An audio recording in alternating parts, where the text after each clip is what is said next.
qui devait être le sien. Et aussi, il faudrait que le Congo sorte de cette situation de légitimité du pouvoir pour que ce Congo, redevenu le Congo que nous attendons, qu'il puisse être l'instrument que nous allons utiliser pour impulser le mieux vivre ensemble, la coopération dans la région de Grand Lac.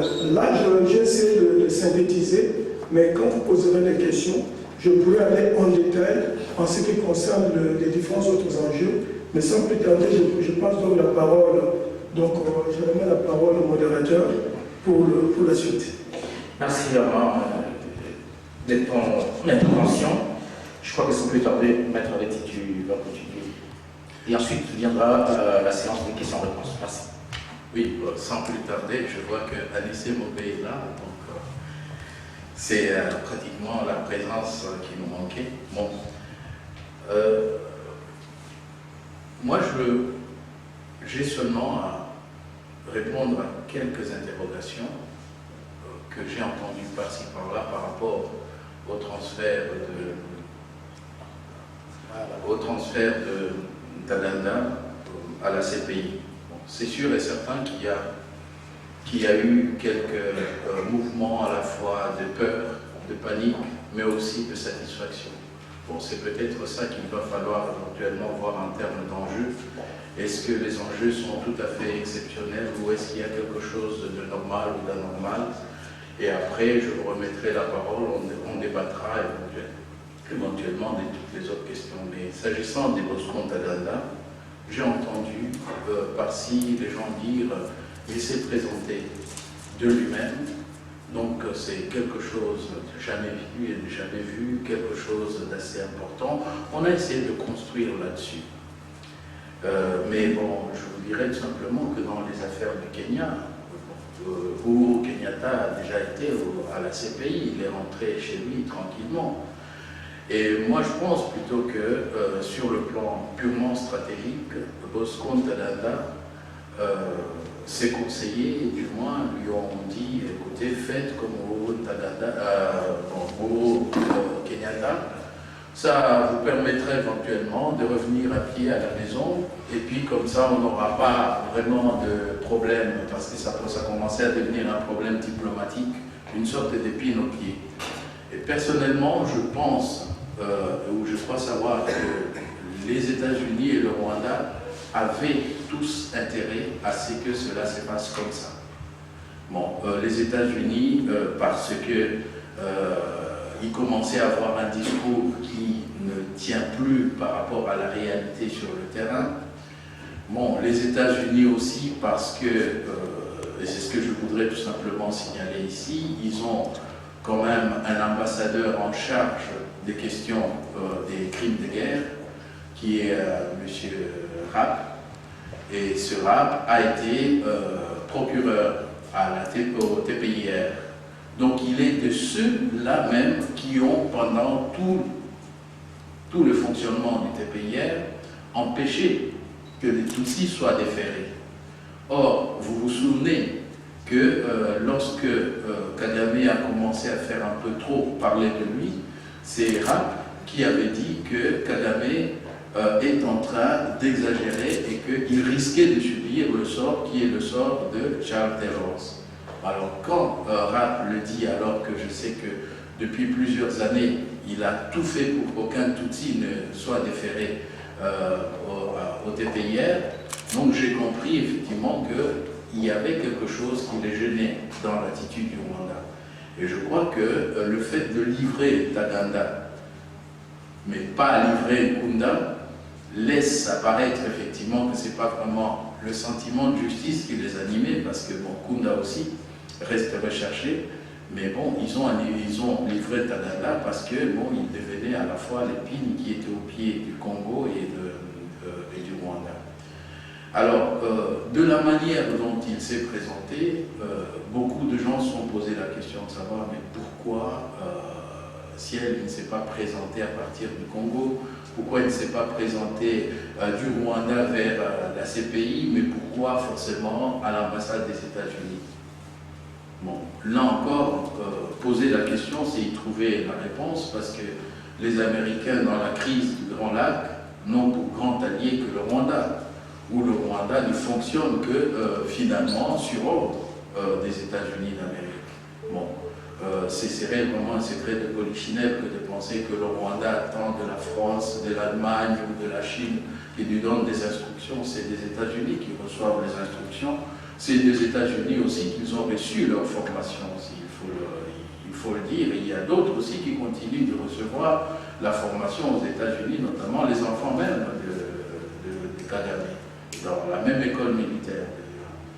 Donc, le fait que Ntaganda soit présenté à la Cour pénale internationale via l'ambassade des États-Unis laisse apparaître que l'ambassade des États-Unis, ou du moins les Américains, font ce qui relève pratiquement de leur culture juridique ou judiciaire.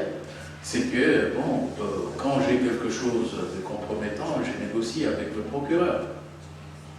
Bon, je négocie avec le procureur. Pour eux, c'est normal. Mais bien entendu, chez nous, ce serait scandaleux dans le système civiliste, ce serait scandaleux, mais dans leur système, ce n'est pas un scandale, c'est tout à fait normal.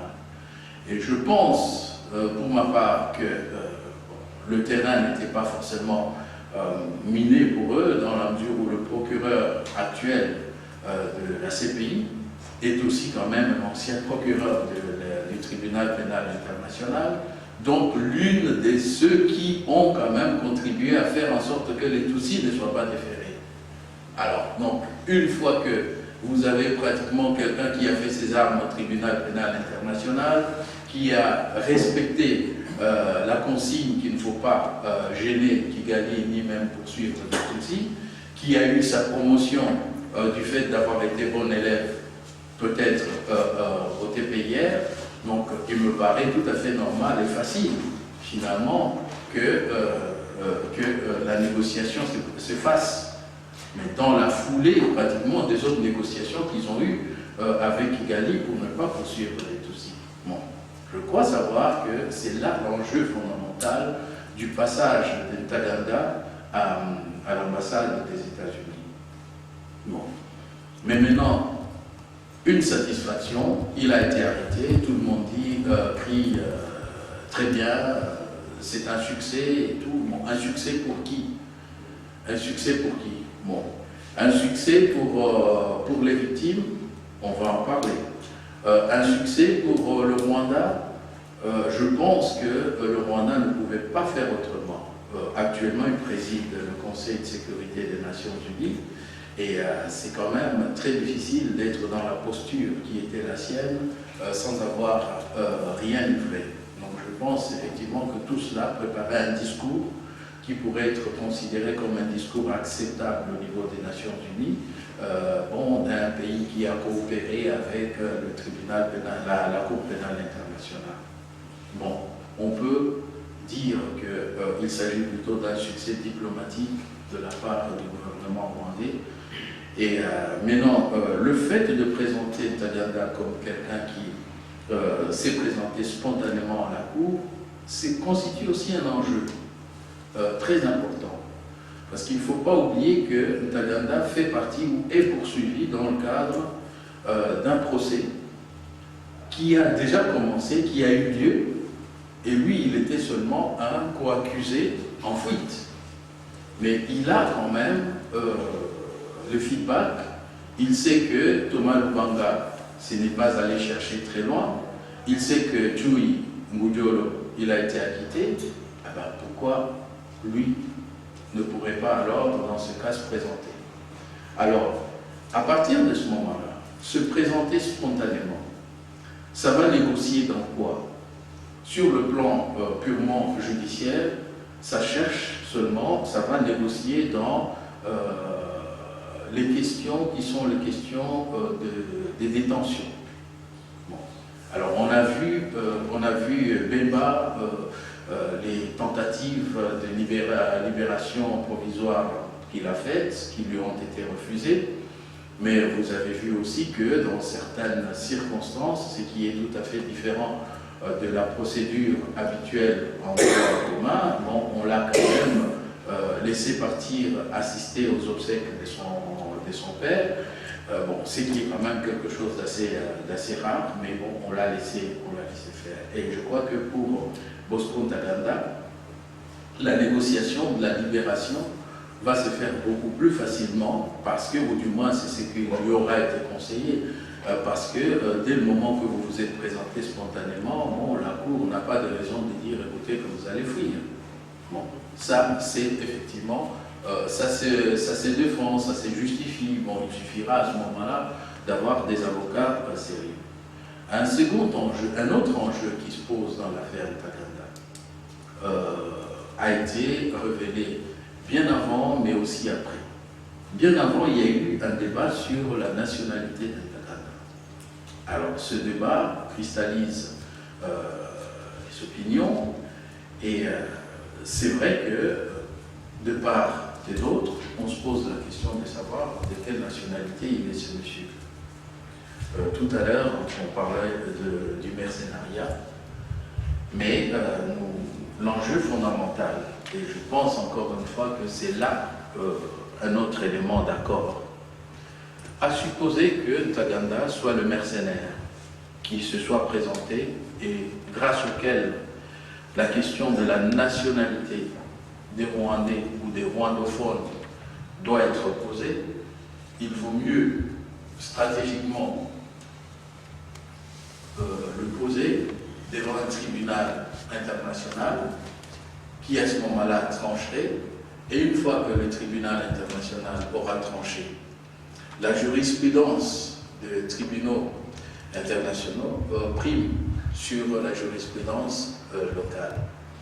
Et donc on se trouvera dans une situation où, par la reconnaissance de la nationalité congolaise de Ntaganda, tous ceux qui ressemblent à Ntaganda vont effectivement commencer à exciper de la jurisprudence Ntaganda pour dire qu'ils sont congolais, même s'ils sont nés au Rwanda, même s'ils sont venus seulement travailler au Congo, mais en fait ils sont congolais en fonction de ce que la Cour pénale internationale dira. Ils veulent déstabiliser la région du Grand Lac, et notamment le Congo, en passant justement par ce cheval de Troie, qui sont les sujets rwandais. Il n'y a pas plus facile finalement que d'arriver à amener la question de la nationalité devant la Cour pénale internationale qui pourrait alors trancher. Alors là se pose la question fondamentale. Comment la Cour pénale internationale, dans son mandat d'arrêt, a considéré que Ntaganda était un sujet rwandais, et comment la Cour pénale internationale pourrait se contenter des affirmations de Ntaganda disant qu'il est sujet congolais. Bon. Là, il y a des gens qui disent déjà que bon, la Cour pénale considère Ntaganda comme congolais, que le procureur considère Ntaganda comme congolais. Non, ça ne se passe pas comme ça. C'est que a fait Ntaganda, c'est considéré comme des allégations. Donc, en langage purement judiciaire et de jugement, on dira il allègue être un sujet congolais. Mais maintenant, la question c'est de savoir si cette allégation n'est contestée par personne, alors à partir de ce moment-là, il sera jugé comme sujet congolais. Mais maintenant, la question c'est de savoir est-ce que le procureur a vraiment la volonté et l'intention de démontrer que cette personne est un sujet rwandais? Est-ce que le procureur a la volonté de démontrer qu'au moment où la personne a justifié de certains éléments, et notamment de ses propres déclarations, ce ne sont pas des preuves, est-ce que le procureur s'est satisfait de ça? Moi, je crains qu'on arrive vers là. D'abord, en raison de ce que l'on peut considérer comme l'accord secret qu'il y a eu entre le procureur et les deux ambassades, mais surtout aussi en raison de l'attitude du gouvernement congolais. Vous aurez remarqué que lorsque le M23 a commencé, M. Mende était venu dire pratiquement tout le gouvernement a crié à l'unisson, ce sont les sujets rwandais qui nous intéressent. Et lorsque la question de l'arrestation de Ntaganda a été mise sur le tapis et qu'on a posé la question à M. Mende de savoir de quelle nationalité était Ntaganda et comment est-il possible qu'il le considère comme Congolais alors que la Cour pénale internationale, dans ses mandats, le considère comme sujet rwandais. La réponse de Mende, c'était de dire la Cour pénale internationale a des éléments qui lui permettent de fonder sa décision et de fonder son jugement. Donc j'imagine effectivement que la Cour pénale internationale a des éléments. À ce moment-là, M. Mende avait tout intérêt à ce que l'opinion publique nationale et internationale considère que le M23 était accompagné des Rwandais. Dans ce cas, effectivement, il a soutenu cette thèse. Mais vous aurez remarqué que, du coup, c'est la République démocratique du Congo qui réclame Ntaganda comme étant son sujet. Est-ce aussi un élément d'accord ou de désaccord? Mais en tout cas, on aura remarqué que, immédiatement après sa présentation à l'ambassade américaine, c'est Bouchard lui-même, donc le parti de la majorité présidentielle, qui a réclamé Ntaganda comme étant un citoyen congolais qui doit être jugé au Congo. Même le procureur de la CPI ne peut pas être plus réaliste que le roi. Qu'est-ce qu'elle peut faire si le Congo lui-même réclame Ntaganda comme étant congolais?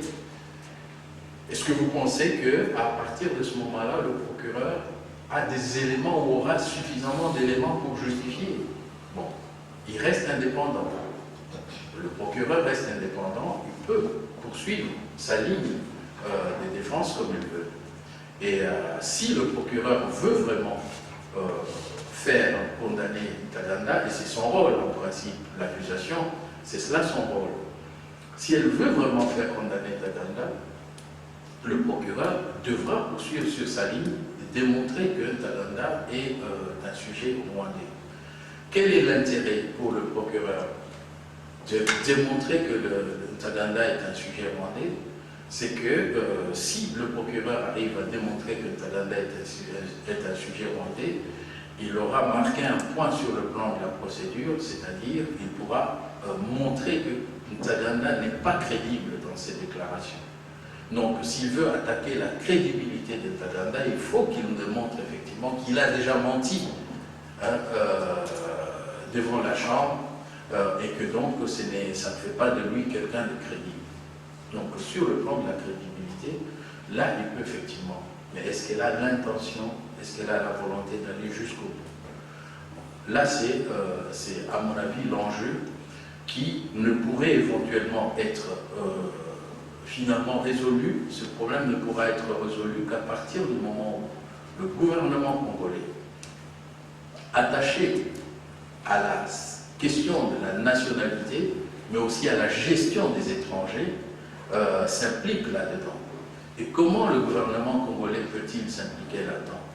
Vous aurez remarqué qu'à des audiences de procédure visant le président Gbagbo, il y a eu l'avocat du gouvernement ivoirien qui s'est présenté là, dans des affaires qui concernent, dans des matières qui interpellent la communauté nationale.